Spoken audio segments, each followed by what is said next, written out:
What's up, guys? Drew Brown here on another Games on a Budget. On this show, I'm going to be talking about the game that somehow combines super sleek pixel graphics, Norse mythology, and fencing, and makes for one amazing good time. That's right, on today's show, I'll be talking about Nidhogg. Nidhogg was developed by Mark Essen and later his established indie game company, Messhof, over the course of 4 years. The final product was released on January 13th, 2014 for Windows, and it later got ports for Mac, PS4, and PS Vita.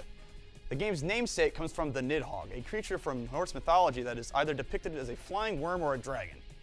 I go more into this, but this show's about video games, not Norse mythology. I don't really know why they chose to include that in their game, but it's pretty cool, I must admit. In Nidhogg, your goal is to get your brightly colored little man to the other side of the arena, where you'll be swallowed by the Nidhogg.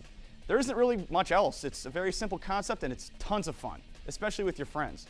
Your guy is a sword, which can be raised or lowered 3 levels, top, middle, and bottom. You have a thrust button so you can get a hit on your opponent and while they're down, gain some ground on the way to the other side of the arena. You also have a dive kick, which you can knock down your opponent, and if you're quick enough, you can perform a finishing move to disable them temporarily. The sword can also be thrown, which can make for some really cool game-changing moments. Your guy runs extremely quick and is able to do a crouch walk and a roll to slip past opponents. The combat is also really fast-paced. This really makes the game intense, and sometimes the matches go really fast, or if you and your opponent are evenly matched, they can go on for a really long time. Nidhogg's art style is extremely simplistic. So simplistic that it just looks really neat, and for the intense competitive game that Nidhogg is, I think it fits perfectly. The only things I don't really like about Nidhogg are that there are only 4 maps. Castle, the sort of final destination of the game, in that it's mostly a flat surface that doesn't offer much else besides a couple pits. Mines, which is mostly very narrow tunnels where you have to fight your way through without trying to jump by your opponent, making for a very intense match.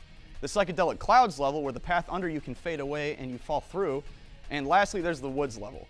This level is tall grass that partially obscures you and your opponent. The map also has tunnels that you can jump on top of and get extra bit closer to that Nidhogg. Sadly, that's all the stages there are.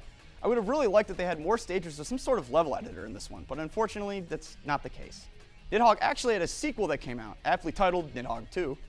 The game adds a lot more stages and some more weapons to the mix. Unfortunately, they went for some sort of strange, gross-looking style rather than the clean, simple style of the first game, which really turns me away from it.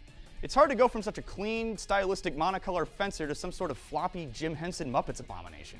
The sequel apparently plays really nicely, but I just don't think it can match up to the beautiful, simplistic look and feel of the first game. Nidhogg is just $9.99 on Steam for Windows and Mac, PS4, and it even has a Vita port. It's a really great game that is really fun to bring up at parties, or even if you're just hanging out with a couple pals. But hey, do you guys have any cool party games I should check out? Hit up our Twitter at ZTVGoofingOff with the hashtag GOAB. I'm Drew Brown, and I'll be back next time with some more cheap games.